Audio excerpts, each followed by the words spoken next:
How you loving? How you loving? How you loving? Welcome to the Bible reading. So today we are reading Genesis chapter 25 and 26. Welcome. We're reading the entire Bible. Yes, we're reading the entire Bible. Free online on YouTube for all to enjoy. We're going to find out for ourselves what it really says. That's what we're going to do. I did a little I Dream of Jeannie kind of thing today. Who remembers I Dream of Jeannie? You have to be old school. You have to be an OG to remember watching I Dream of Jeannie. Link. Remember? Who remembers I Dream of Jeannie? Let's go into Genesis chapter 25 and 26. Oh, thank you so much. Thank you. Love you, love you, love you. Let's roll, family. Let's go. Screen share. Let me remember to do screen share today, like I did not remember to do yesterday. Please forgive your sister. Please forgive your auntie, your big sis. Please forgive me. Come on, come on, come on, come on. Come on in the room. Here we are, the World English Bible. The reason we are reading the World English Bible is because it is one of the Bibles that is not in copyright. It is in the public domain. We can read from it freely, quote from it freely. I am thankful for the 6 Bibles or so that are in the public domain in English. Abraham took another wife, and her name was Keturah. She bore him Zimran, Jokshan, Medan, Midian, Ishbak, and Shua. Jokshan became the father of Sheba and Dedan. The sons of Dedan were Asherim, Letushim, and Leumim. The sons of Midian were Ephah, Epher, Hanok, Abida, and Eldaah. All these were the children of Keturah.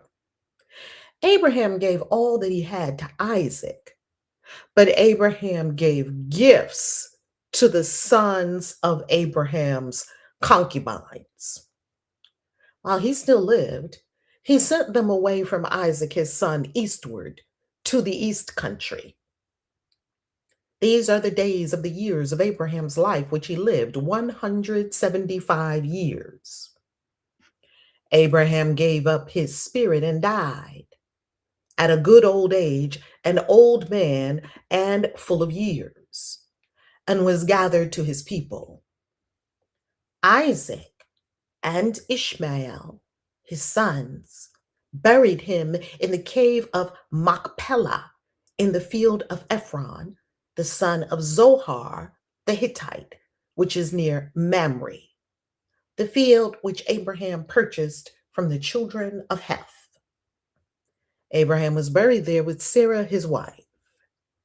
After the death of Abraham, God blessed Isaac, his son. Isaac lived by Beer Lahai Roy.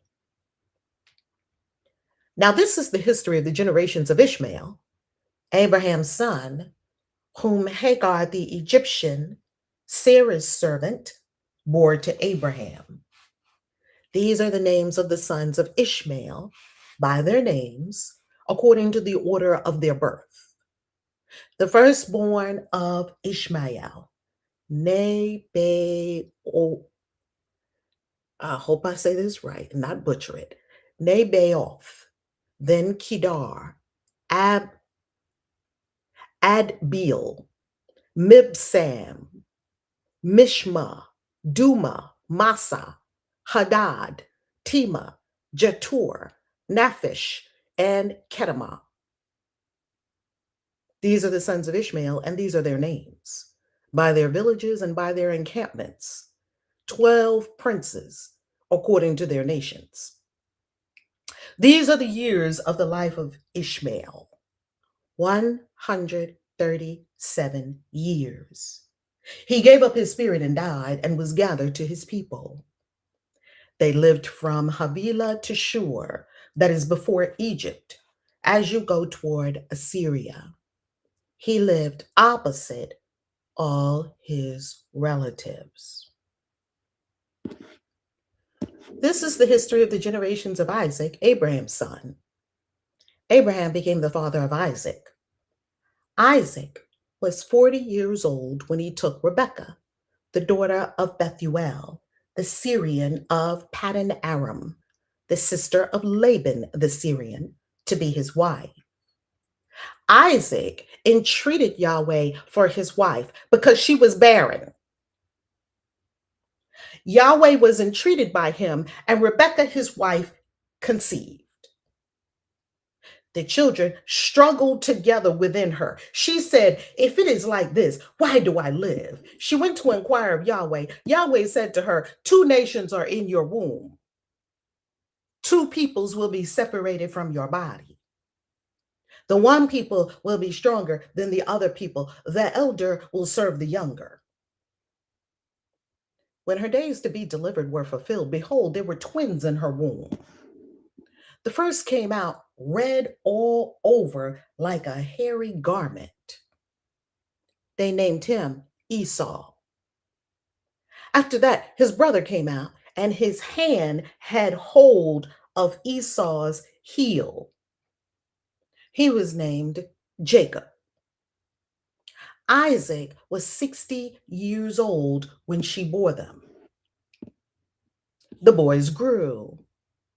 Esau was a skillful hunter, a man of the field. Jacob was a quiet man, living in tents. Now, Isaac loved Esau because he ate his venison. Rebekah loved Jacob. Jacob boiled stew. Esau came in from the field and he was famished. Esau said to Jacob, "Please feed me with some of that red stew, for I am famished." Therefore, his name was called Edom.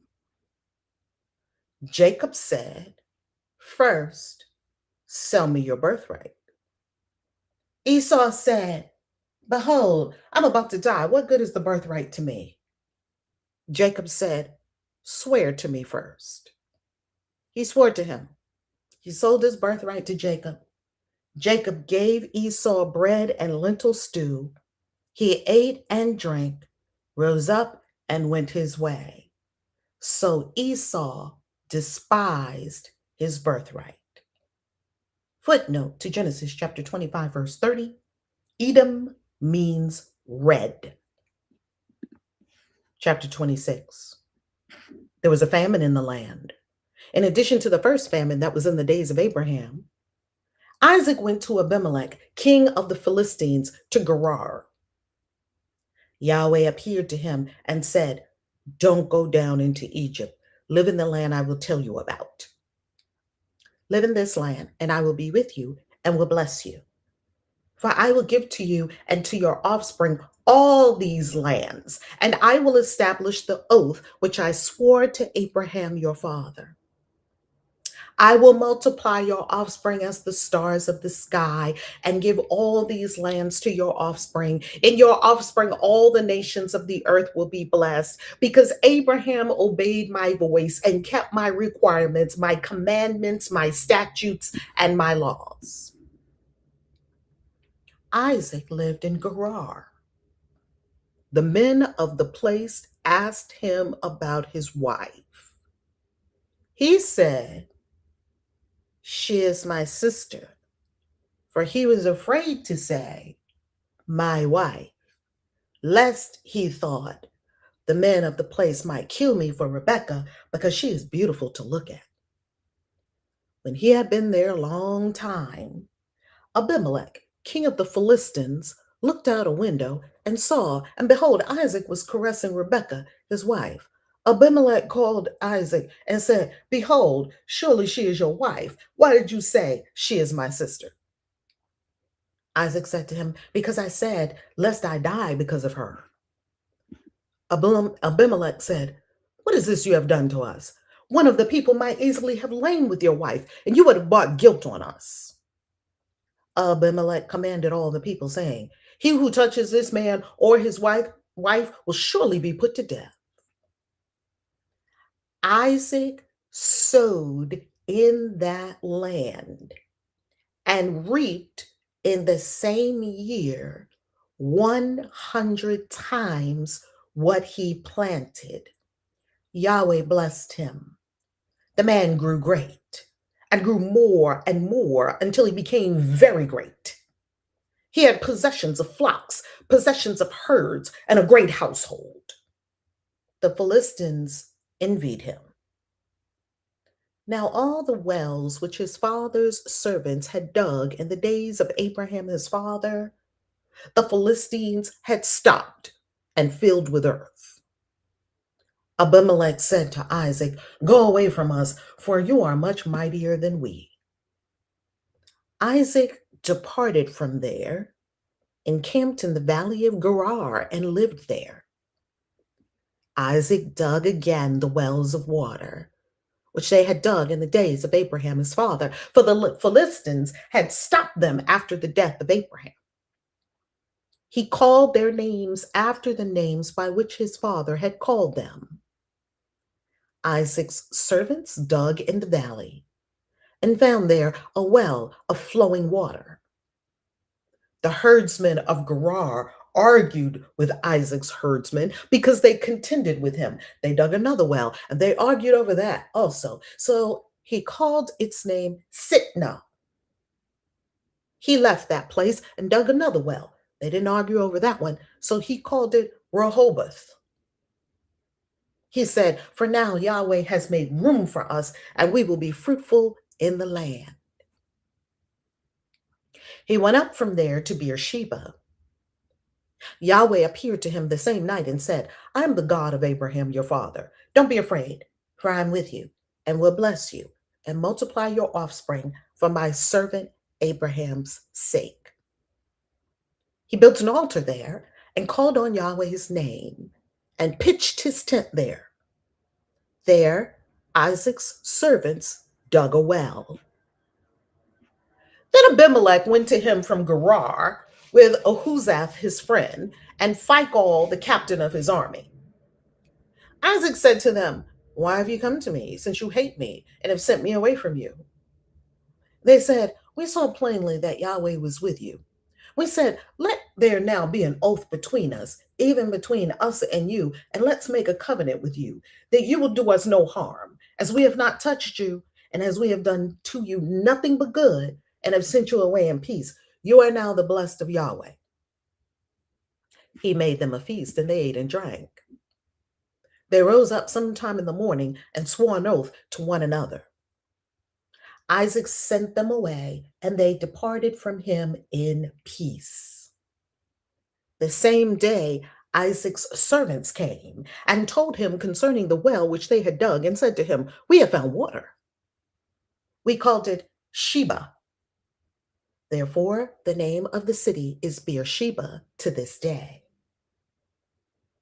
When Esau was 40 years old, he took as wife Judith, the daughter of Beri the Hittite, and Basemath, the daughter of Elon the Hittite. They grieved Isaac's and Rebekah's spirits. Footnote to Genesis chapter 26, verse 19. The word there, flowing, in regards to the water, means or living or fresh water. Genesis 26, 20. Here, Esek, they call the name of the well Esek. Esek means contention.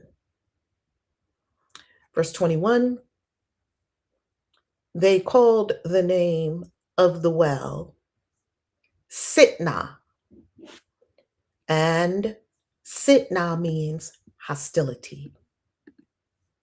Verse 22, they called the name of the well that there was no argument over Rehoboth. Rehoboth means broad places.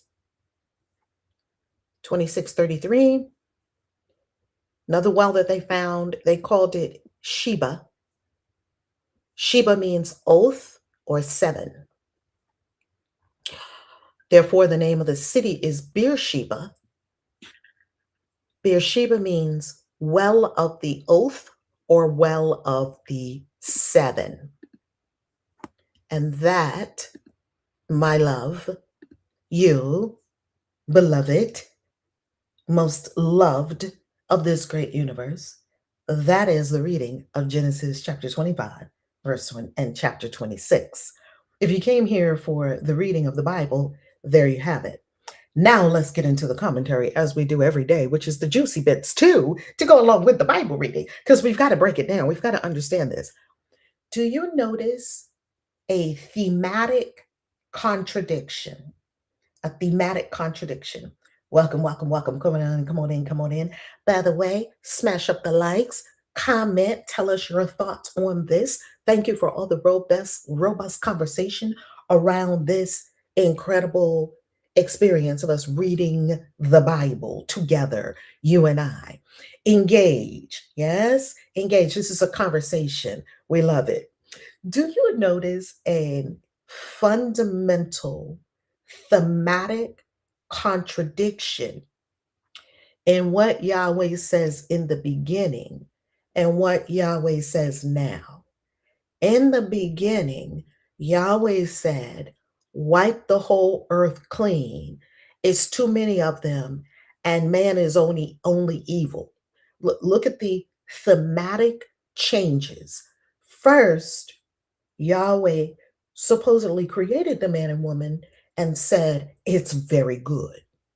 10 seconds later, a unauthorized agent, whom Christians would call the serpent, slithered, well, not slithered, possibly walked, because some people say that the serpent lost his legs after the curse. Okay, there's a lot of stories around the serpent.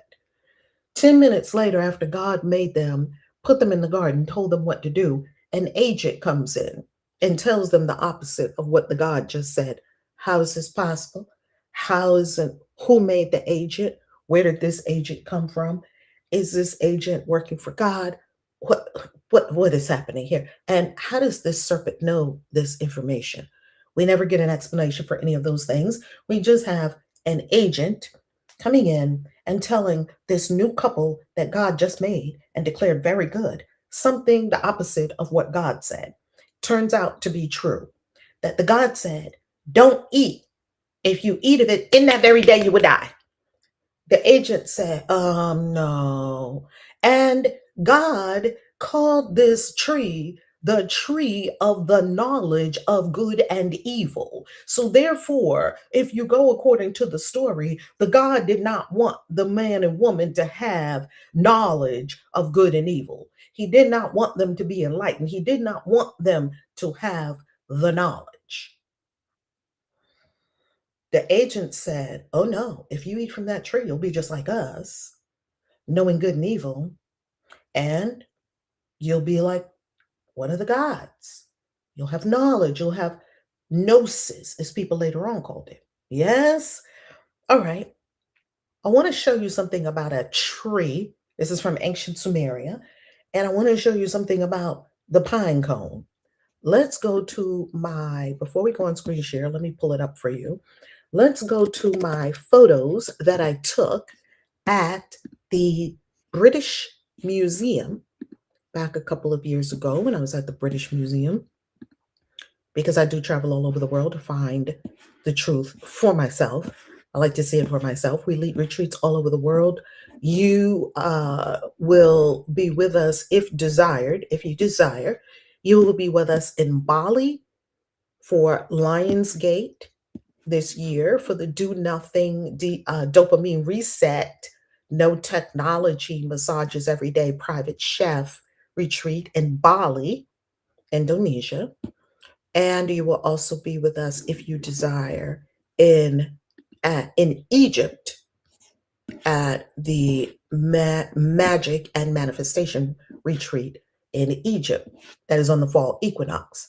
Now, I'll get you how you can join the free Zoom with us. Hold on, let's go on screen share.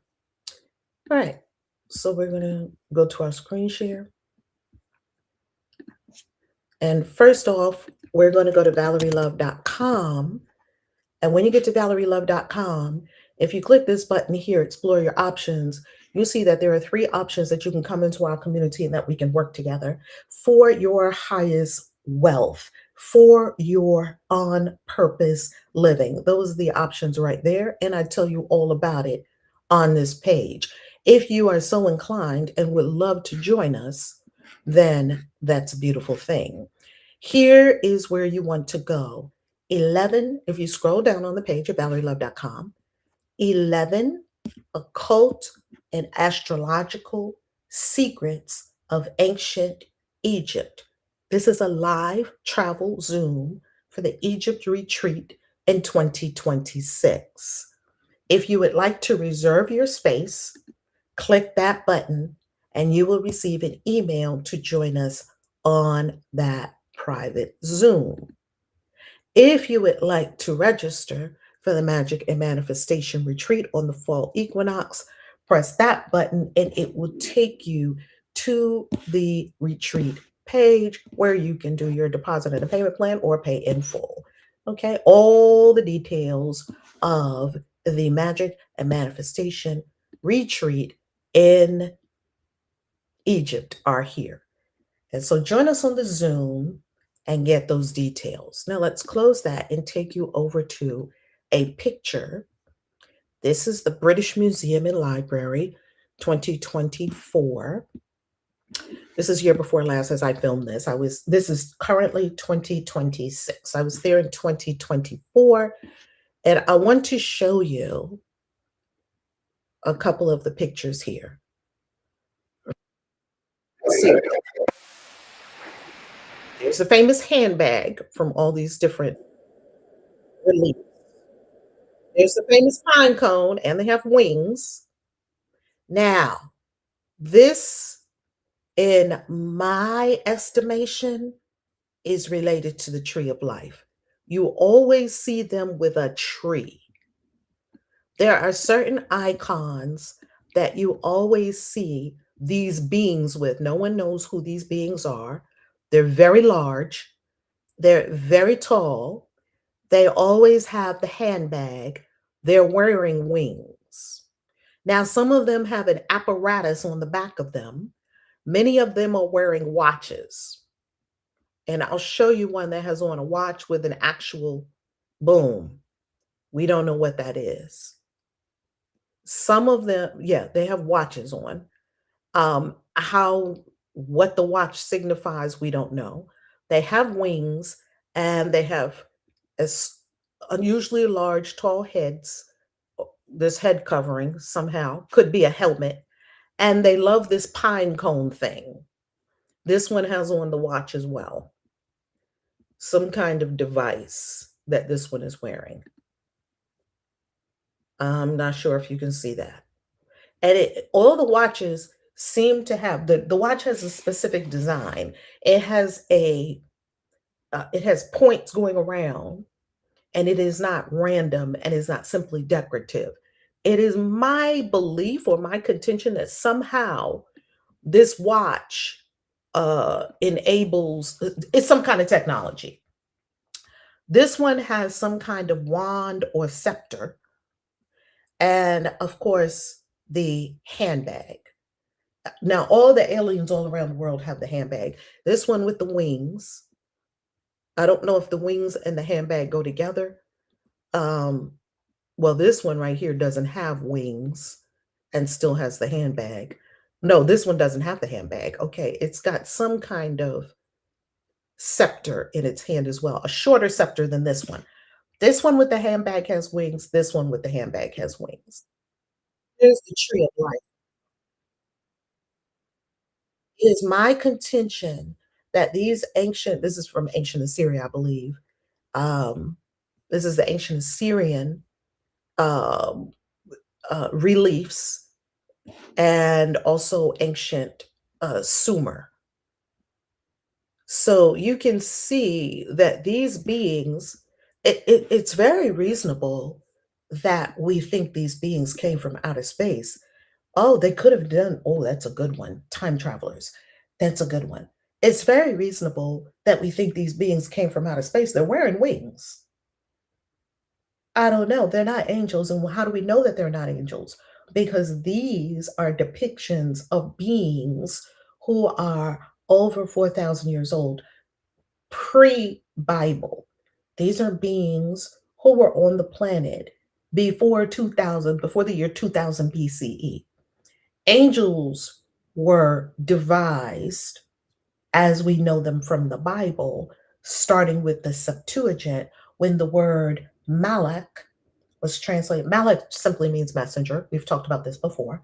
Malak is translated in the Septuagint, LXX, that's what it's called, right? The Septuagint. The Septuagint is a translation of the Hebrew Bible into Greek.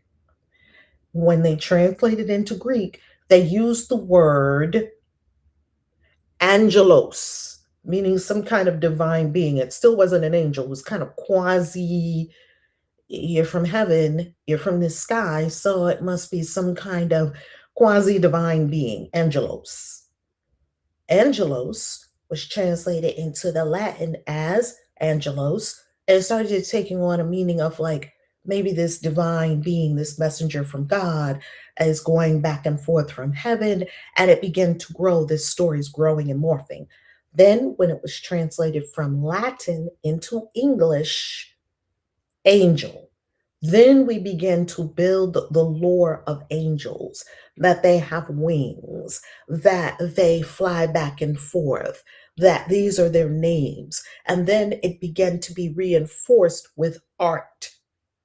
So you have the art coming on the scene of these angels with huge wings, halos over their heads. So the symbology and the iconography of angels continue to grow.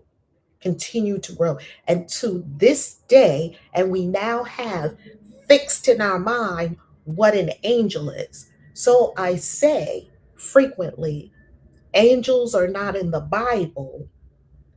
This does not mean that there are no angels. People are doing angel magic right now. We always do angel magic. People always commune with angels. Why?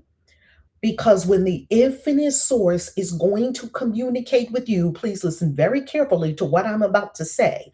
When the infinite source is going to communicate with you, it communicates with you with what you already have in your consciousness. Now, magicians know this, witches know this, occultists know this, because when they start on the occult path, or the path of magic and the craft or sorcery, these are related disciplines, not all the same, all different in their own right, yet related. When you start on that path, you understand that you will go into intensive mind training because your mind can't be all over the place. And you will start to build an occult symbolic library of symbols within yourself that infinite realms, different realms will use to communicate with you.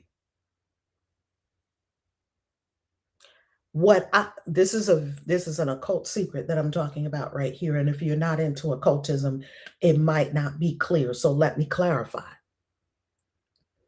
Occultists, witches, wizards, magicians, sorcerers, we do our work from within consciousness, although we use tools and things like that too. Your mind is the greatest instrument ever.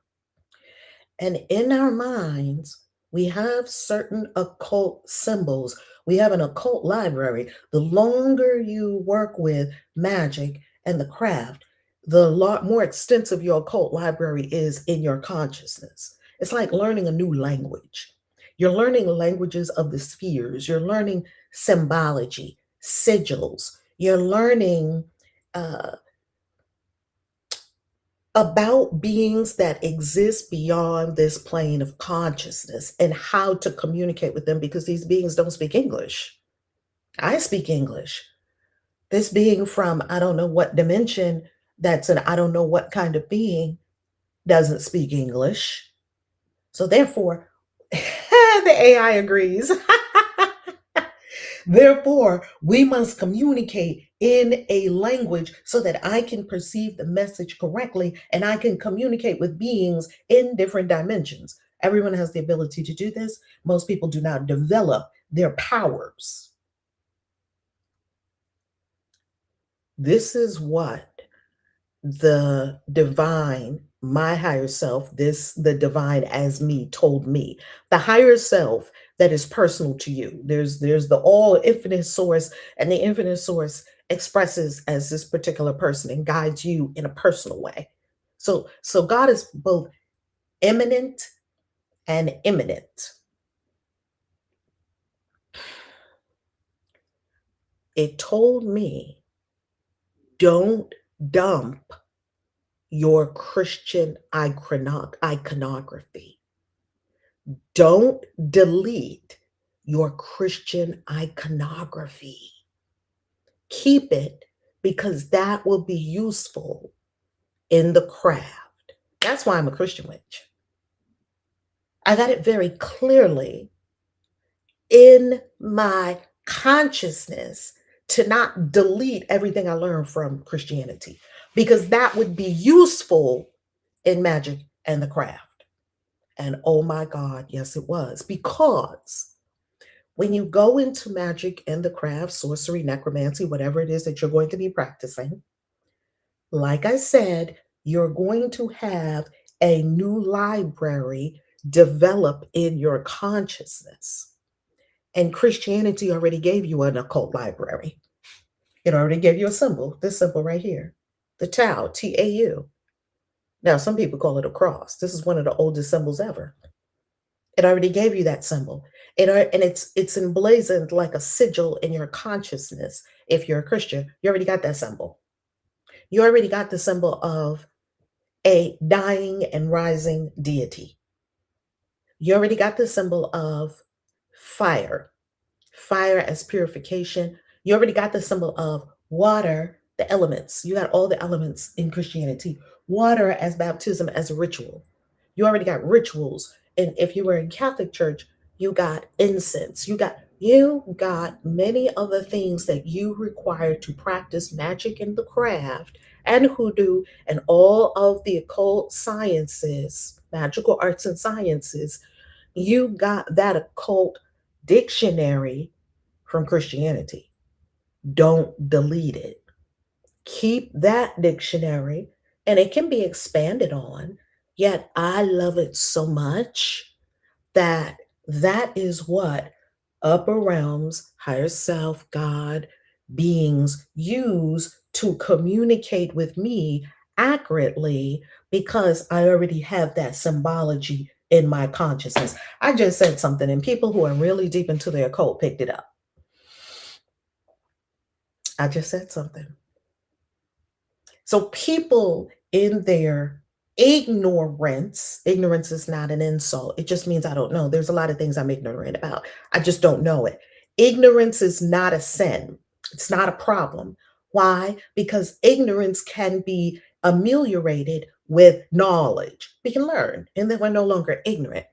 Willful ignorance, on the other hand, that is resistance to the truth. It is folly and it leads nowhere. So if you're speaking to Christians who actually actively resist truth in favor of their cherished beliefs that have no basis, a foundation in truth, well, that's on them. They would have to decide when, where, and how they choose to change your mind. That's on them. You and I already know the deal. That's what you would not even be watching me say these words if somewhere in your being you didn't already know all of this. The fact that you already know it is what brought you to this exact conversation. You already know it. That is it exactly. I actually started to say the words, Dia. Oh my goodness, Dia, I love you. Mwah. That is it exactly. Don't throw the baby out with the bathwater, and don't shoot the messenger. That is it exactly. Because when people come out of Christianity, they want to ditch the Bible, in deconversion or deconstruction. They ditch the Bible. They ditch church. They want to ditch all the things they learned about miracles and water and blood. And you learned a lot about all those things. You learned a lot of occult secrets in Christianity, whether you know it or not. And then when you got into read hoodoo books, you said, oh, wow, my grandmother did that. And when you read witchy books, witchcraft books, you say, oh, my mother and grandmother, they all did that. What? You mean they were witches? And then when you read sorcery books, necromancy books, oh my goodness, yeah, I was just talking to dead people the other day. We were doing these things unconsciously. And now when you go into the actual craft of being a witch, of crafting, of taking this information, embodying it, living it, and you are now the living altar of magic. I'm going to just be a witch. Everybody and their grandmama is saying they're a witch now. Look, go on Instagram. Go to the witchy part of Instagram. Everybody's a witch now. That's not what I'm talking about. I'm talking about you are an embodied, living altar of magic. Magic is just sizzling and crackling off of you, as you, in you, through you. You think something, it shows up. Woo, baby! In other words, in my iconography as a Christian witch, it's okay, I became baby Jesus. That's what it is. Okay? So let's talk about this fundamental contradiction in the book of Genesis. First, the God created the people, said that it was very good. 2 seconds later, an unauthorized agent comes in and upsets the whole thing. I couldn't understand why didn't the God just get rid of the unauthorized agent and help the two people that he just created and said they were so good, so good, so good. He was lauding their praises a minute ago. Then the next day he comes in because this unauthorized agent came in the picture, and then he now curses the couple that he said was so good. Okay, well, they keep having children, keep having children, keep having children, and the God says it's too many of y'all. Everybody is evil. The heart of man is evil all the time, even though he said it was good, but now he's saying it's evil. All of y'all are evil. I now understand what I created is evil. How could what you created be evil when you're supposed to be the all good, loving God? You can't create something that's evil. Yet you're saying that your creation is evil. What is that about? All right, you wipe everything off. You start off again with just one man and his wife, three sons, and their three wives. Now, we do know you can't get 8 billion people just from that tiny gene pool. Yeah, let's just go with the story for now and not insert science. And they start multiplying, multiplying, multiplying again. And then all of a sudden, the same God supposedly is saying, oh, yeah, keep multiplying. Yeah, keep multiplying. Keep having as many children as you can have. I'm going to give you this land. I'm going to give you that land. I'm going to give you that land. Keep multiplying. Oh, you're very good. You're very good. But I'm going to give you gifts. I'm going to give you land and gold and donkeys and cows and all that. See, all these things were very important to people.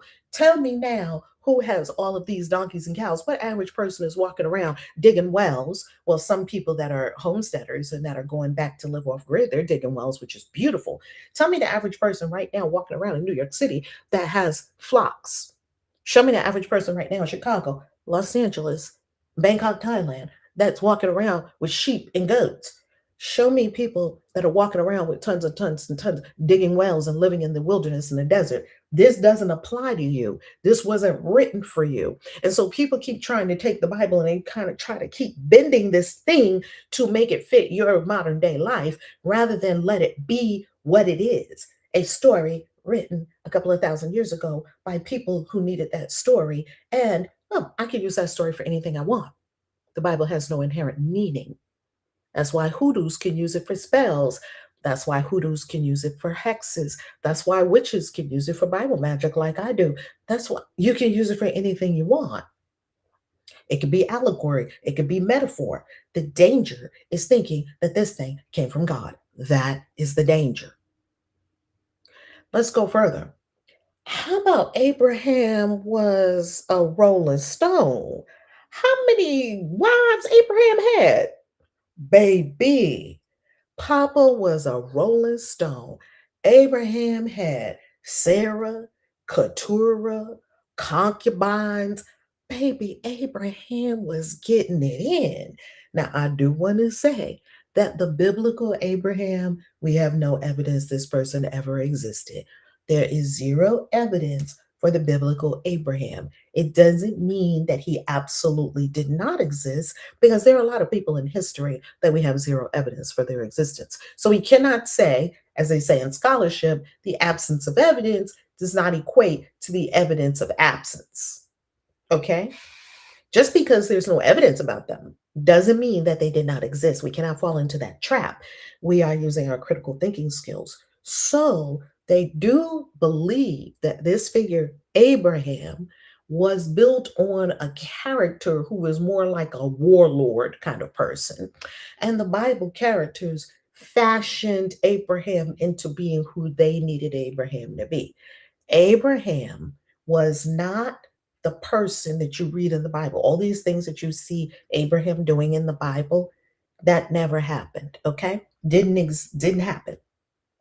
It is quite possible, as many of these stories are, that the Bible writers drew from existing narratives and stories, which we have proof of because we have the actual stories that existed thousands of years, at least 1,000+ years before the Bible was even, before the first scribe took the first quill and dipped it in ink to write the first word of the Hebrew Bible, which is Bereshit.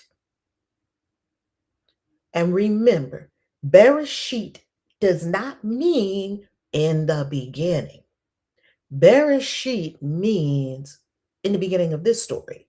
Like there was already something going on. So Genesis does not speak of creation from the very beginning and nothing was here. It tells you something was here. It tells you the earth was already there. It tells you water was already there. We read it in Genesis. It was already there. So it wasn't in the beginning of the whole cosmos. No, in the beginning of this story that we're about to tell you right now, there is a thematic contradiction with the Bible. It's a thematic contradiction in the Bible. And yes, there was an existing hominid walking around already on the planet that the Anunnaki grabbed, caged, and submitted to genetic tinkering and experimentation until that mashup of one of them and one of us and one of them and this hominid ape-like kind of being who I kind of sense was Homo naledi. Let's look up Homo naledi. That's my intuition. I don't have proof of that. When I saw Homo naledi, I watched a whole documentary about Homo naledi. It really made me wonder because Homo naledi does have, you can look this up. Let me give you the wiki link to it. If you like wiki, if you don't, use something else to research. Homo naledi. Now, this is a particular species of archaic human found in South Africa, which is part of the cradle of humankind. It fits the story. And the reason it fits the story is because Homo naledi existed in the Middle Pleistocene, which would have been 335,000 or 236,000 years ago.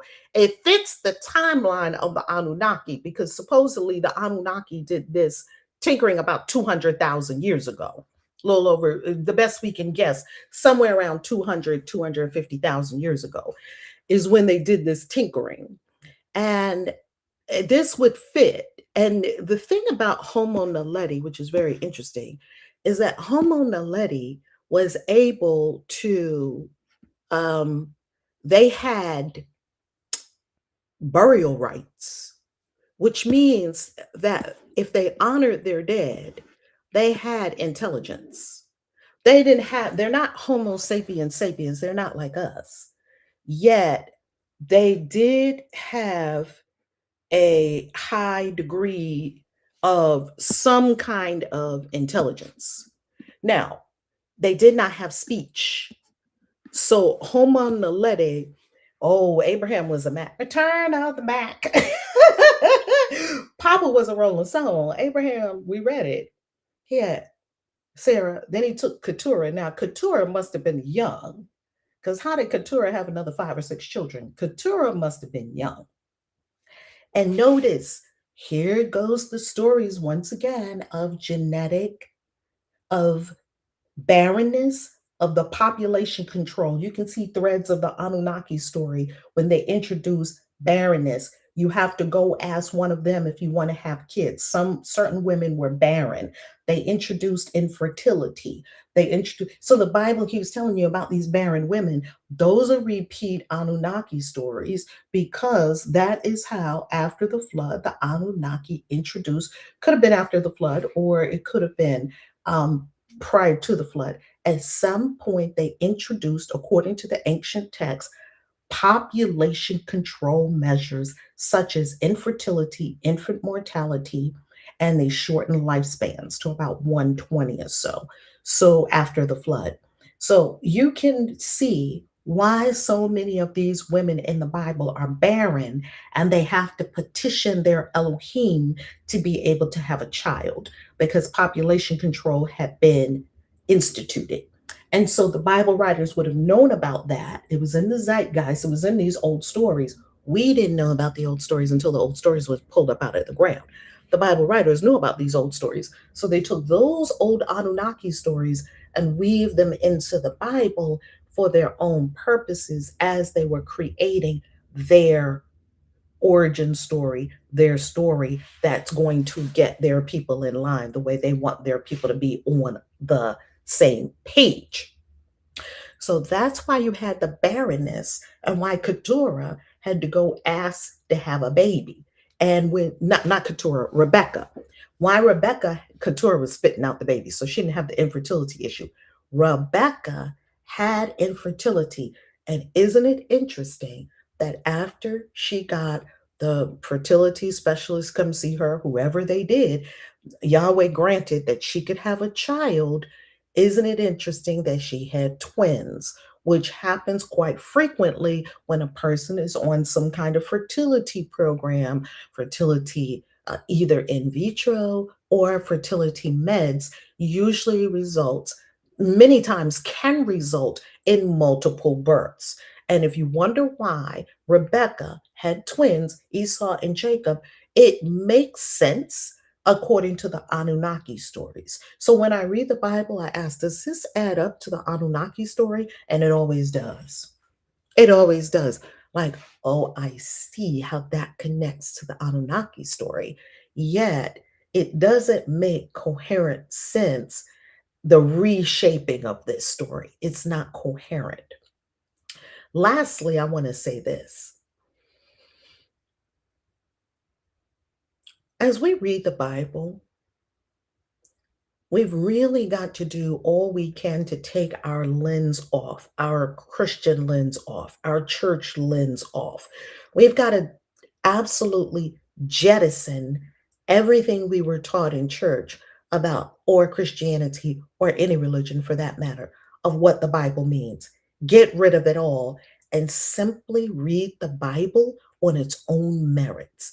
Simply read the Bible as it presents and see what you make of it yourself without the pastor over your shoulder telling you, oh, that's what that means, and that's what that means, and and this one is evil, and this one is good, and we like this one, and we don't like that one.